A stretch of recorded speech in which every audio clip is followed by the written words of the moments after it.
Yuval नोआ Harari की किताब सेपियंस, मानव जाति का संक्षिप्त इतिहास। भाई, इस किताब ने वाकई दुनिया भर में आप कह सकते हैं हंगामा मचा दिया है। हाँ बिल्कुल, जैसे कोई इंटेलेक्चुअल ब्लॉकबस्टर हो। सही कहा। इसने लाखों लोगों को ह्यूमन हिस्ट्री, हमारा जो ये लंबा सफर है, उसे एक बिल्कुल नए फ्रेश नजरिए से देखने पर मजबूर किया है। हाँ, मतलब एक नया पर्सपेक्टिव दिया है लोगों को। तो आज हम इसी किताब पर एक जोरदार धमाकेदार चर्चा करने वाले हैं। हाँ, एक डिबेट की तरह समझिए। एग्जैक्टली। एक तरफ तो लगता है कि ये वाकई मानव इतिहास को समझने का एक शानदार सुपर सिंपल तरीका है, कॉम्प्लेक्स चीजों को इतना आसान बना दिया। लेकिन दूसरी तरफ इसमें कुछ सीरियस खामियां भी बताई जाती हैं, खास तौर पर एकेडमिक नजरिए से। बिल्कुल, इसमें कोई शक नहीं कि हरारी ने कमाल का काम किया है।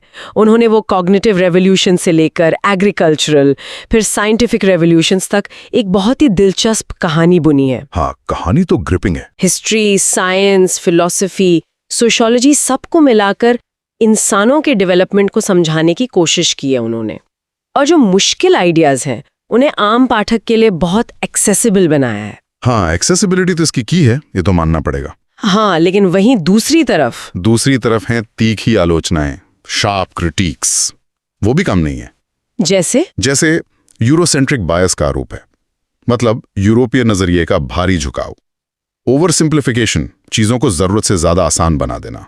अच्छा। और यहां तक कि ये भी कहा जाता है कि उन्होंने विवादास्पद सिद्धांतों, कंट्रोवर्शियल थ्योरीज को पक्के तथ्यों की तरह पेश कर दिया है। ओह, फैक्ट्स की तरह। ये तो सीरियस बात है। हाँ।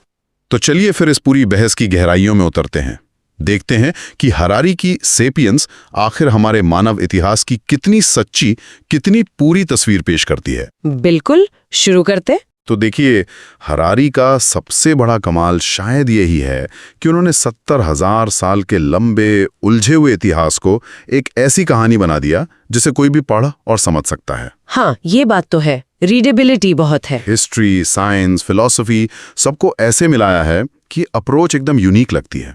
जिन लोगों को ह्यूमन एवोल्यूशन और हिस्ट्री बोरिंग लगती थी, हाँ, उनके लिए भी इंटरेस्टिंग बन गई। हाँ, हरारी ने उसे ग्रिपिंग, एंगेजिंग कहानी बना दिया।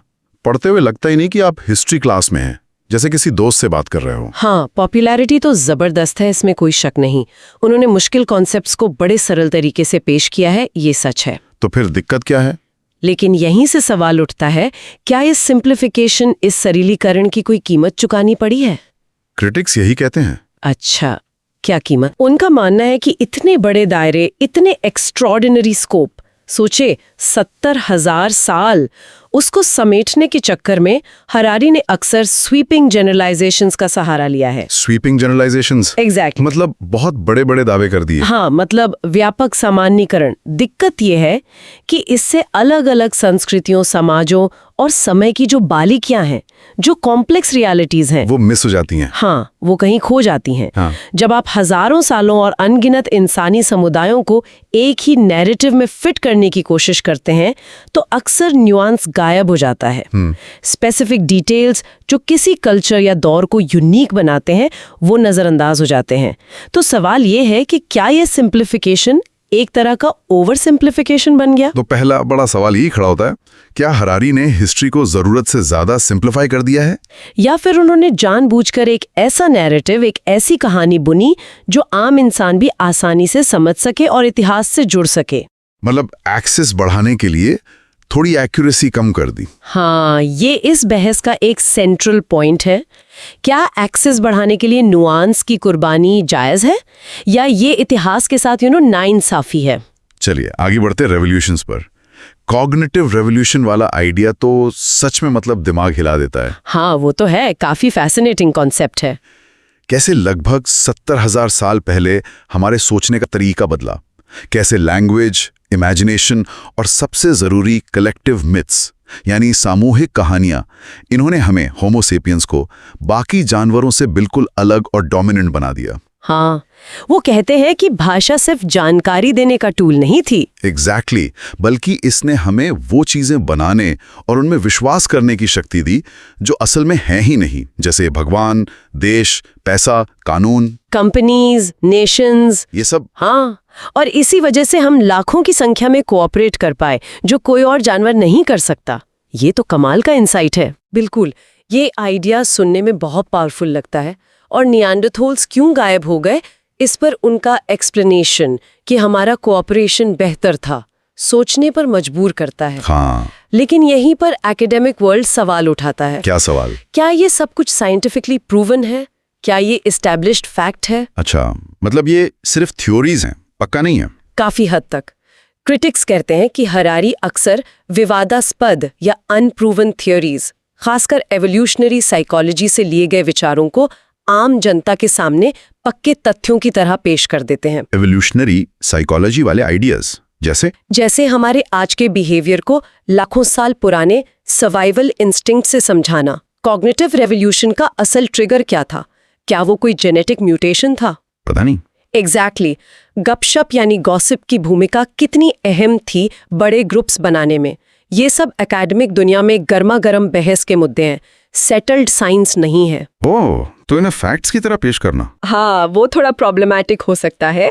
आम पाठक शायद इस डिबेट से वाकिफ ना हो और इसे ही सच मान ले। Okay, fair enough. माना कि कॉग्निटिव रेवोल्यूशन वाला हिस्सा थोड़ा स्पेक्युलेटिव हो सकता है, पर एग्रीकल्चरल रेवोल्यूशन को इतिहास का सबसे बड़ा धोखा कहना, ये कितना प्रोवोकेटिव है। हाँ, ये लाइन तो बहुत फेमस हुई है। हरारी कहते हैं कि खेती शुरू करके इंसान ने कोई तरक्की नहीं की, बल्कि एक जाल में फंस गया। हम जमीन के गुलाम बन गए। हमारी डाइट गेहूं चावल तक सिमट गई, जिससे बीमारियां बढ़ी और सोशल इनइक्वालिटी पैदा हुई। हाँ, सामाजिक असमानता।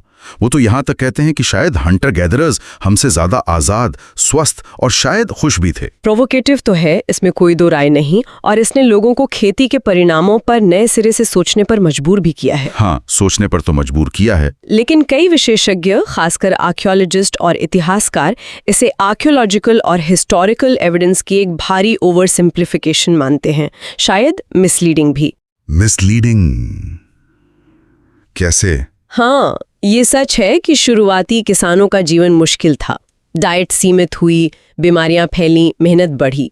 इसमें सच्चाई है। तो फिर धोखा क्यों नहीं? अगर जीवन मुश्किल हुआ तो? क्योंकि ये तस्वीर का सिर्फ एक पहलू है। इसी क्रांति ने वो बुनियाद रखी जिस पर पूरी ह्यूमन सिविलाइजेशन खड़ी हुई है। अच्छा, जैसे खेती से ही परमानेंट सेटलमेंट्स बने, जिनसे गांव और फिर शहर बसे। फूड सरप्लस हुआ, जिससे आबादी बढ़ी और स्पेशलाइजेशन संभव हुआ। लोग खेती के अलावा दूसरे काम कर सकें। कारीगर, पुजारी, सैनिक। हाँ, शासक। इसी दौर में राइटिंग का आविष्कार हुआ, स्टेट्स बने, कानून व्यवस्था आई।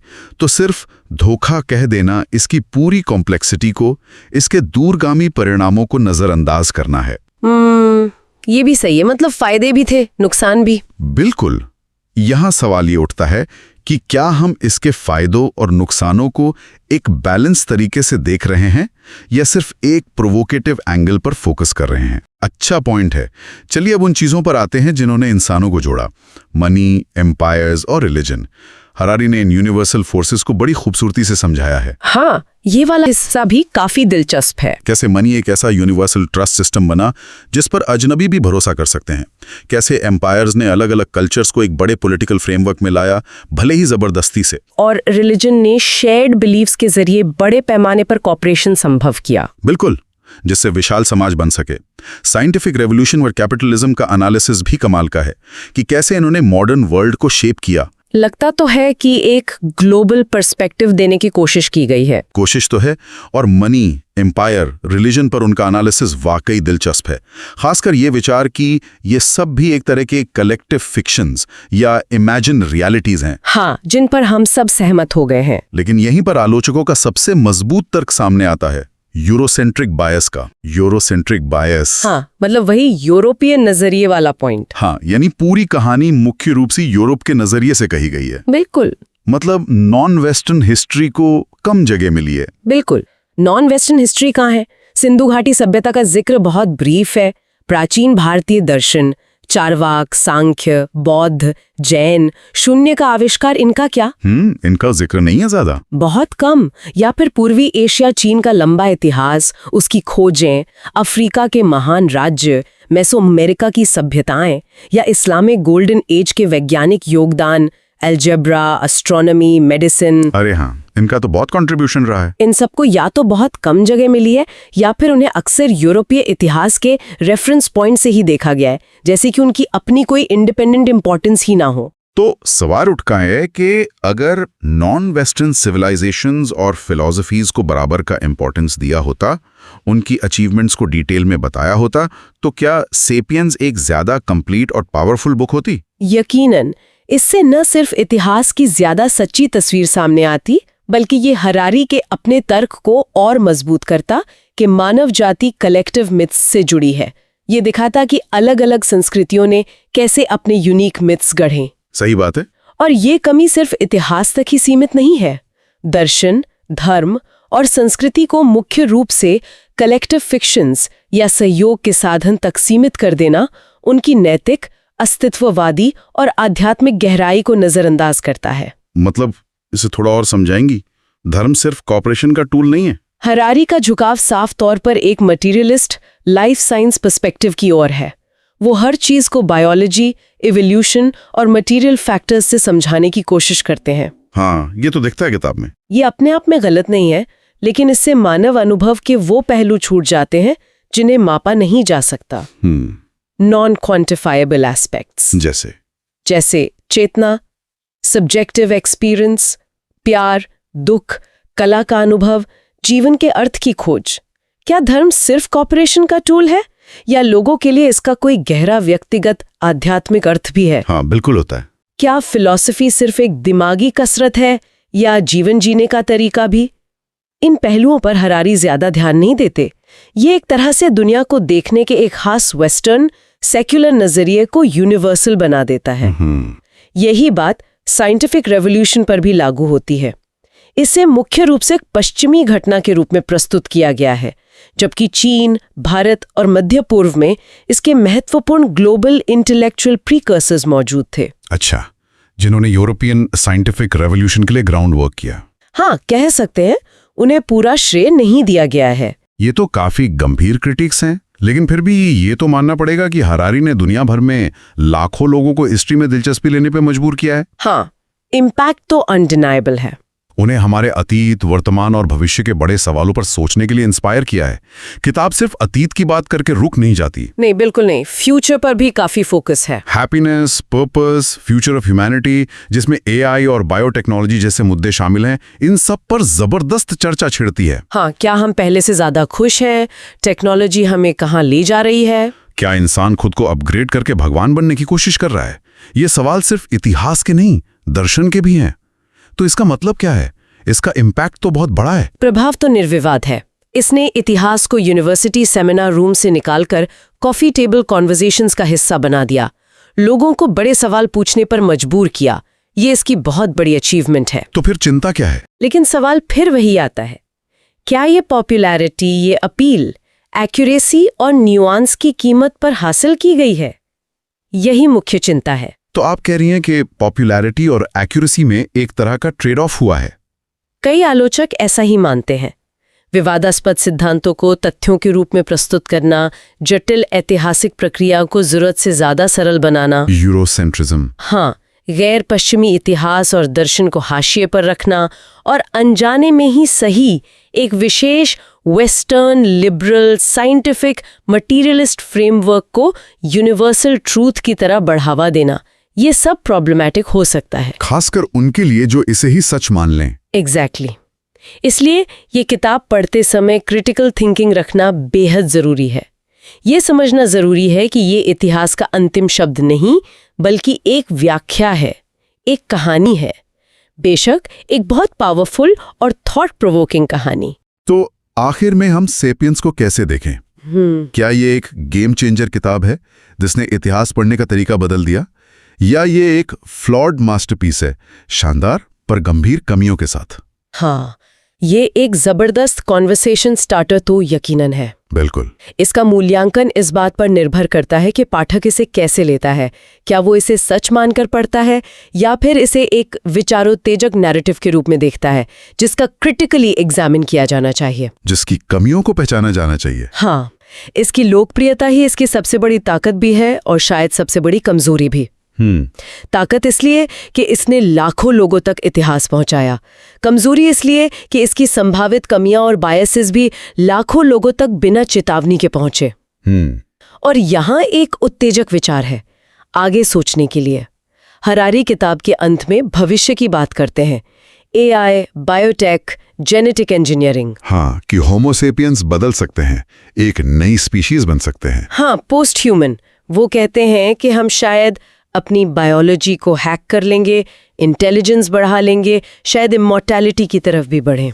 सुनने में तो साईफाई लगता है। हाँ, लेकिन सोचने वाली बात यह है कि क्या इस ट्रांसफॉर्मेशन, इस बदलाव में भी हम वही पूर्वाग्रह, वही बायसेस दोहराएंगे जो हमें सेपियंस की इतिहास कथा में नजर आते हैं? मतलब भविष्य में भी यूरोसेंट्रिज्म जैसा कुछ, या अमीर गरीब का फर्क? हाँ, या कुछ वैसा ही?